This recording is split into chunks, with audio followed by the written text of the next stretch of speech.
상속재산 분할은 공동상속인 전원이 참여하여야 하며 만약 공동상속인 중 일부가 참여하지 않았다면 이는 무효가 됩니다. 공동상속인들 간 상속재산 분할에 관한 협의가 원만하게 이루어진다면 문제가 없지만 보통 증여, 유증, 그리고 유언대용 신탁 등으로 인해서 공동상속인 중 일부가 특별수익, 즉 상속분을 미리 받았다면 구체적 상속분이 달라지기 때문에 이러한 부분과 관련해서 상속재산 분할 협의가 되지 않는다면 결국 가정법원에 상속재산 분할 심판을 청구할 수밖에 없습니다. 그런데 간혹 공동상속인 중 일부가 연락이 되지 않고 행방불명되는 경우가 있습니다.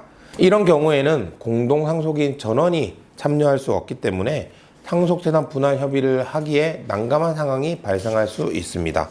그렇다고 영원히 상속재산을 나누지 않고 피상속인 명의로 남겨둘 수는 없는 상황인데요. 이러한 경우에 상속재산을 분할하는 방법은 크게 세 가지가 있습니다. 첫째, 가정법원에 상속재산 분할 심판을 청구하는 것입니다.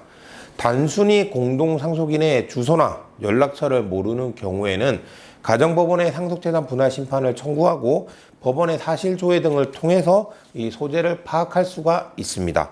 만약 행방불명된 상속인의 소재가 파악되지 않거나 송달이 되지 않는 경우에는 공시송달의 방법에 의해서 상속재산 분할을 할 수도 있는데요. 다만 저희가 이와 같은 방법으로 소송을 진행해 보니 공시송달을 통한 상속재산 분할 심판의 경우에는 기여분을 주장하기가 쉽지가 않고요. 보통 법정 상속분대로 나눌 경우 재판부에서 이를 받아주는 경향이 있습니다. 그래서 부동산의 경우에는 부동산의 가액에 대해 감정평가를 하고요. 그 외 재산에 대해서도 가액을 평가하여 상속재산 총액에 대해서 공동상속인들의 법정 상속분대로 나누어 그 가액을 지급하는 판결이 나오는데요.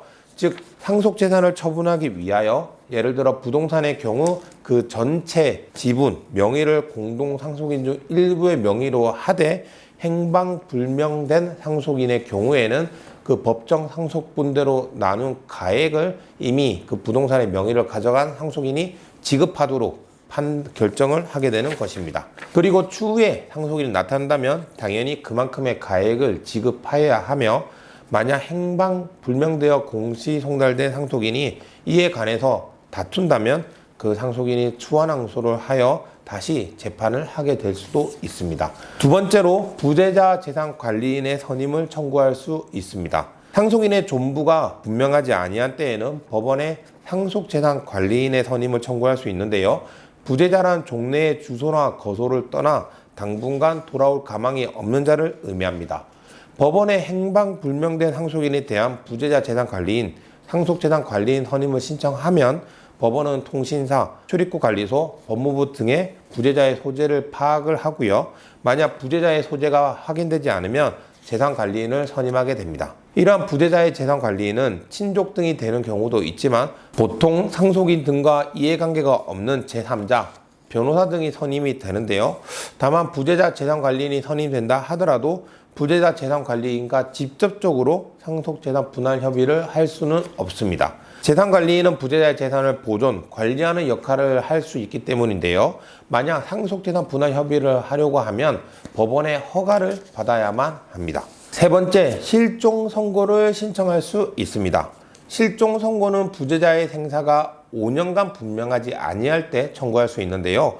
이 실종 선고를 신청하면 법원은 통신사, 법무부, 출입구 사무소, 경찰청 등 관련 기관의 부재자의 소재를 파악하게 됩니다. 이러한 파악을 통하여 생사의 흔적이 나타나지 않는 경우에만 실종 선고가 가능하고요. 만약 어떤 기관에서 이 흔적이 나왔다. 예를 들어 법원에서 어떤 벌금형을 받은 흔적이 나왔다. 혹은 경찰청에서 어떤 수사를 받은 흔적이 나왔다. 이러면은 실종 선고가 기각이 됩니다. 부재자의 생사의 흔적이 나타나지 않는다면 법원은 6개월 이상의 기간을 정해서 생존의 신고를 하라는 내용의 공시채고를 하게 되고요. 이 기간 동안 생존의 신고가 없다면 법원은 실종 선고 결정을 하게 됩니다. 그러면 그 부재자는 5년의 기간이 만료한 때에 사망한 것으로 간주하게 됩니다. 한편 실종자가 사망한 것으로 간주되면 실종자에 대해서도 상속이 일어나게 되는데요. 만약 실종 선고 이후에 피상속인이 사망하고 실종자의 대습 상속인이 있다면 그 대습 상속인이 상속을 받게 되고요. 실종자에 대해서도 안심 상속 원스톱 서비스 신청이 가능하기 때문에 이를 조회해서 상속 재산이 있다면 실종자의 재산에 대한 상속 재산 분할을, 재산보다 채무가 더 많다면 상속폭이나 한정 승인을 검토하셔야 합니다. 오늘은 행방불명된 상속인이 있는 경우 상속 재산 분할을 어떻게 해야 하는지에 대해서 알아보았는데요. 이 세 가지 방법 다 장단점이 있기 때문에 결국 본인에게 맞는 구체적인 사정에 맞는 방법을 찾는 것이 중요합니다. 혹 행방불명된 상속인의 상속재산 분할과 관련하여 도움이 필요하시거나 궁금한 점이 있으시다면 언제든 저희 법무부의 율쌤을 찾아주시기 바랍니다. 감사합니다.